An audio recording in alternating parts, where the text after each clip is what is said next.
Well, congratulations. You made it to session 9. So I know that we're committed folk here now at session 9. Maybe early on session 3 we had some stragglers, but in session 9 you've got the elect. And so welcome. We're continuing to see James walk through the idea that really the ideas of false wisdom and true wisdom. And he's going to end chapter 4 here talking about the difference between arrogance and humility and what's necessary to really walk in a posture that's pleasing to him, a posture of humility where you're acknowledging, look, I don't know everything. I've got a need to grow in some areas, and the capacity to learn from others regardless of their background or current situation. And so as we think about what it means to be fully formed followers of Jesus Christ, as we think about this pursuit that we've been on of not perfection, but just of growing in our relationship with the Lord, these concepts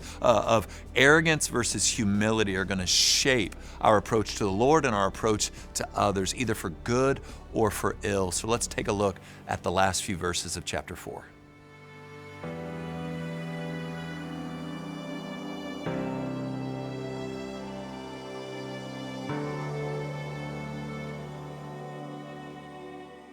What James has been talking about is for the purpose of our time together today are the walls in the house. And now he's going to dive and talk about the foundation upon which those walls are built. So as we talk about humility and arrogance today, really those two things are the foundations upon which the way we live our lives actually plays itself out. And so true wisdom is built upon the foundation of humility, and false wisdom is built upon the really eroding, brittle foundation of arrogance. And so we're going to dive into and get a good look at these ideas in this text. And James is going to really, the weight of the text is really kind of a primer on the limitations of man. So you know it's going to be good.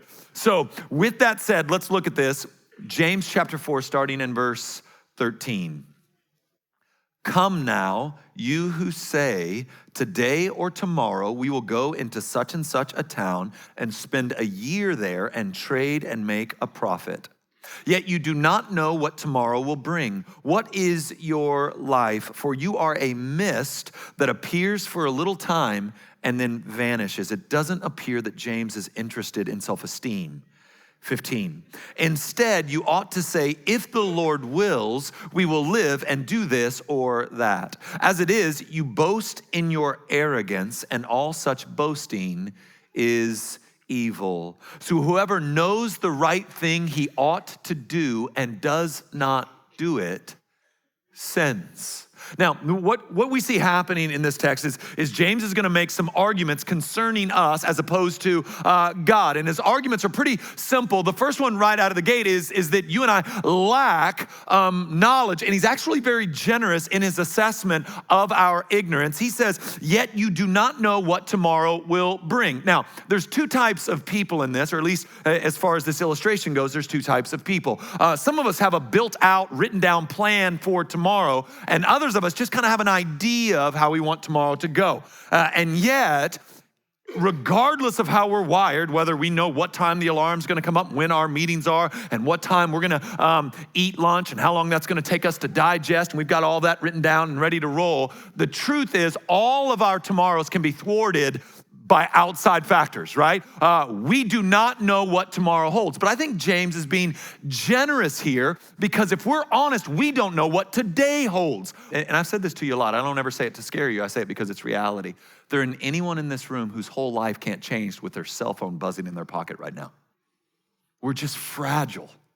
And so James is pointing this out. He's like, you don't know what tomorrow will bring. And I'm saying he's being generous. You don't know what today will bring. And then, so in the middle of this lack of knowledge, he adds the next line. What is your life? For you are a mist. Now that word's important in this text. In the Greek, that word mist is not like a fog that lingers in the morning. It means vapor or smoke. So think, if you take this and compare it to what we know to be true about God in the scriptures, you see, we're even dumber than we thought. See, where James is saying you don't know what tomorrow will bring and your life is just a mist, it's just a vapor, it's just a poof of smoke. God, on the other hand, and this has been agreed upon throughout Christian history, God is omnipotent. He is all powerful. In fact, the battle of Armageddon, the great final battle for victory, the enemies of the Lord have gathered in the garden or in the valley of Armageddon, and Christ shows up and says, I am. Boom. And it's over. It's not like, the 100-year war. That's not how this will play out. This is I am, and it's over. He's all powerful. We also know that he's all knowing.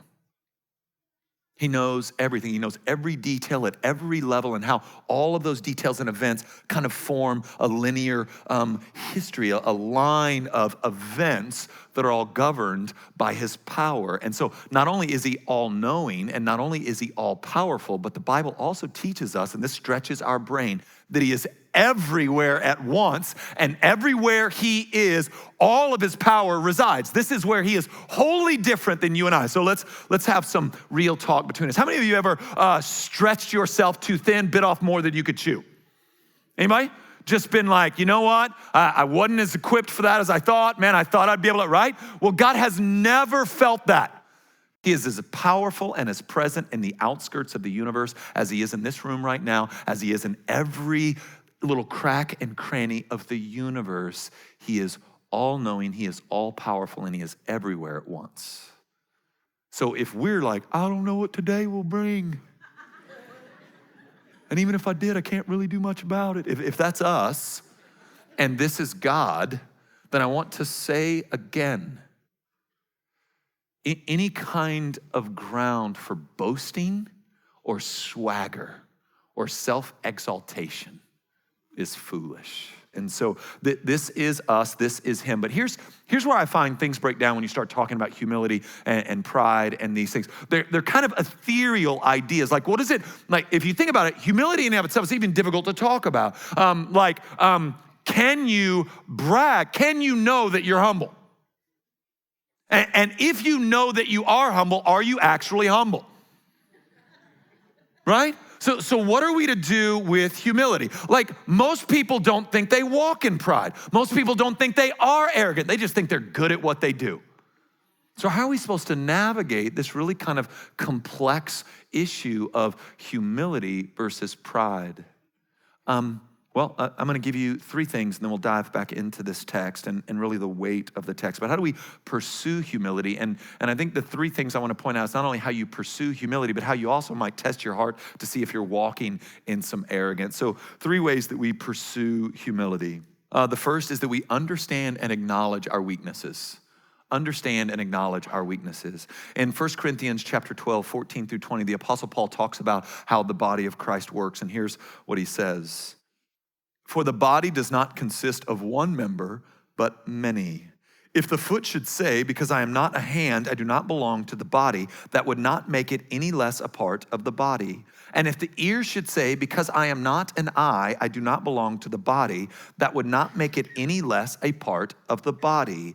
If the whole body were an eye, where would be the sense of hearing? If the whole body were an ear, where would be the sense of smell?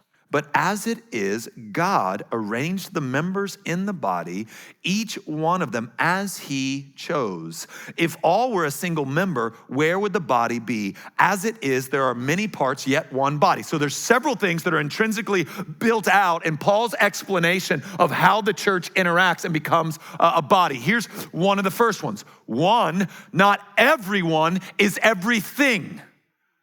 And that means every one of us has specific strengths and specific weaknesses. Some of us are eyes, some of us are ears, some of us are hands, some of us are feet, but nobody is the entire body.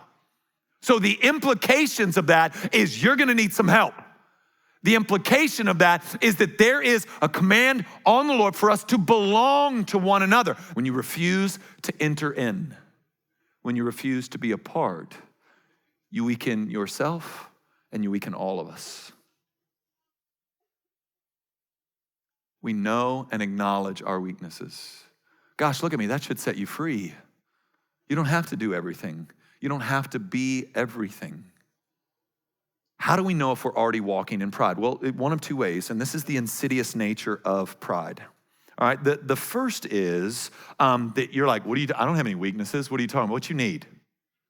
You need me to lead something, teach something, drive something, greet something, set up something? What you need, Pastor? I got you. Right, so that would be arrogant. All right, but it also works itself out on the flip side where you feel like you're so talentless and there's nothing good inside of you that God could ever use. You feel as though your lameness somehow disqualifies you from being used by God in powerful and profound ways. Now, a couple of quick things. One, I'm not taking away from you your lameness. It's probably true. What I do want you to marvel at is that God glorifies himself by profoundly using the lame. So we want to be aware of our weaknesses. We don't want to hide those weaknesses. We want to acknowledge them. The second thing that I think you have to do if you want to grow in humility or spot pride in your life is you have to stay curious. You have to stay curious. What is curiosity except a playful acknowledgement that you don't know something? You ever thought about what is curiosity? It's, oh, that's interesting. I don't know about that. Let me learn about that. Right? So curiosity in and of itself is somewhat a medicine against pride. So as you grow, you must be careful of losing curiosity. Curiosity about the Lord, curiosity about other things. We must be a people that are constantly curious. Pursue and stay curious. The bent, the draw, as we grow older is to get crusty and less curious. We'll have to fight against it. We'll have to fight against it. You see this in Psalm chapter 8, starting in verse 3, when King David says this. When I look at your heavens, the work of your fingers, the moon and the stars which you have set in place, what is man that you are mindful of him, and the son of man that you care for him? And in the NIV it says, when I consider the work of your hand. So you've got David looking up at the stars and he is considering, he is curious, he is blown away at the immensity of what he sees, and that curiosity has led him to marvel at the majesty and size of God, which has created in him a humility. When I think of that, what am I? When I see this, who would I be that you would love me, that you would care for me? See, curiosity is a playful acknowledgement that I don't know something. So how do you use this as a litmus test of pride and whether or not pride is there? Now, if you're not curious, but you like to weigh in even when you're ignorant, like where you always have to throw in your 2 cents when there's an expert at the table. You have a friend like this?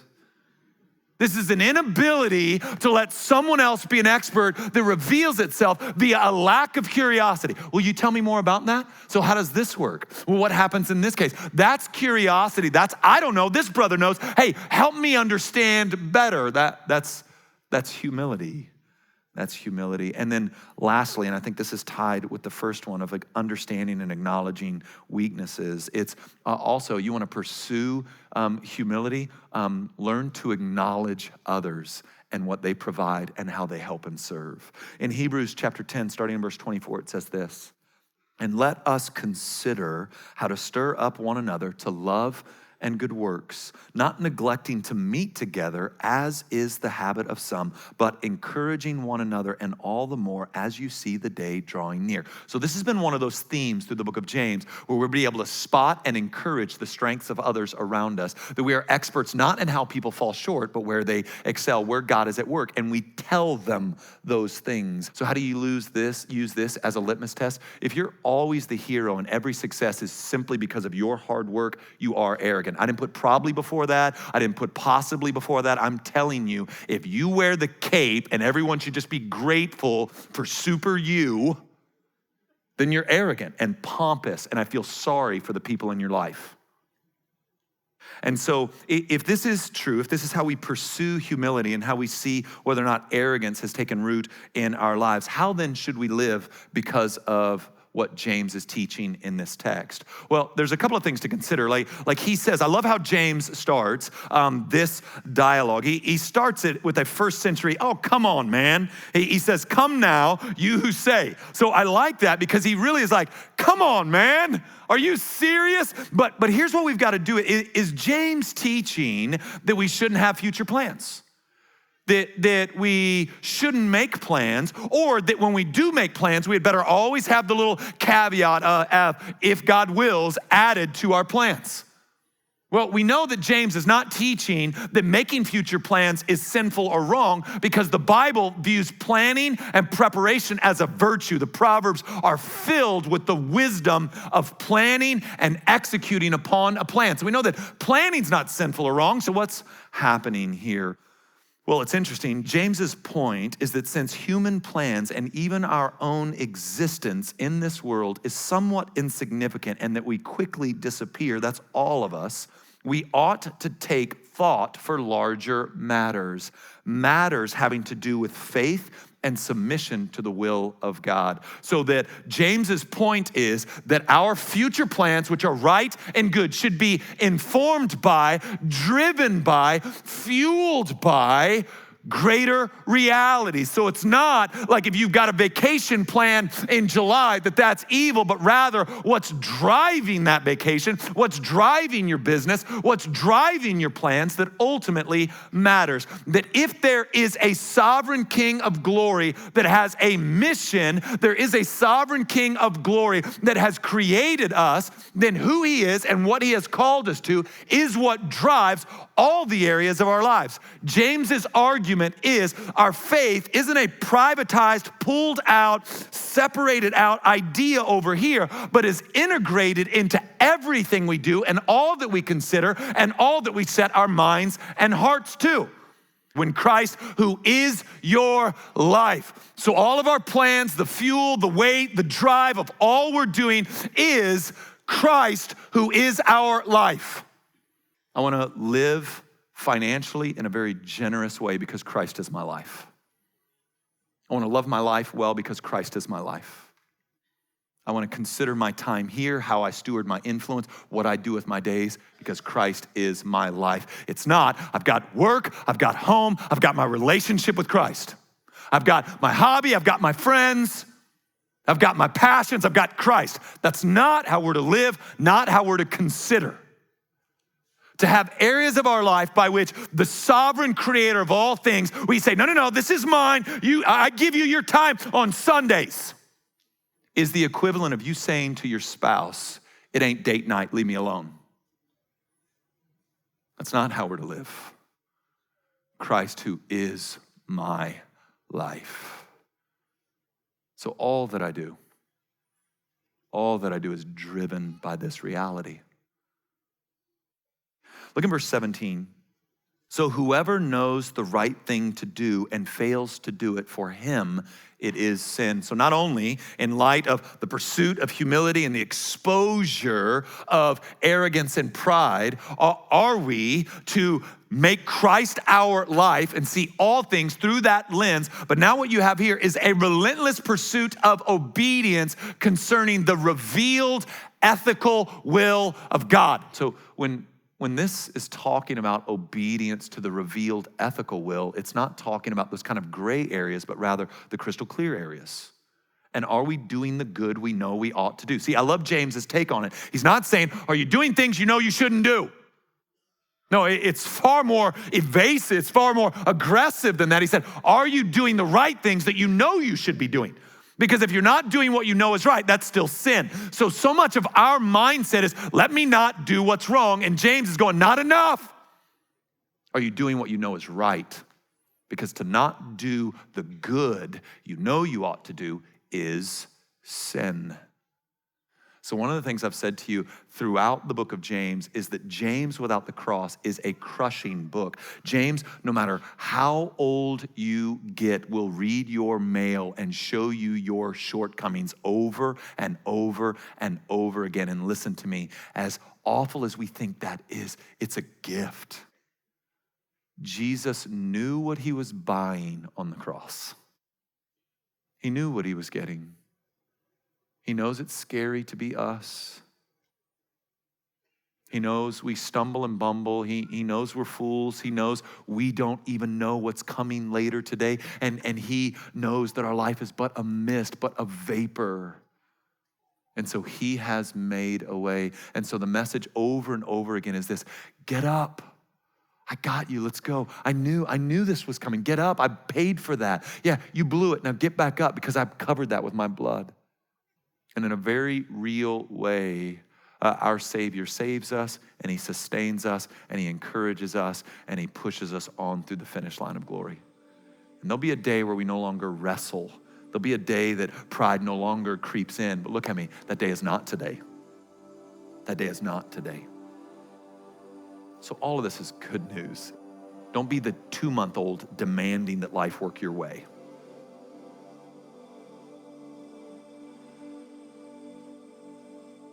May we be a place rooted in humility so that true wisdom might be the walls of this house and all the fruit of true wisdom might be born among us.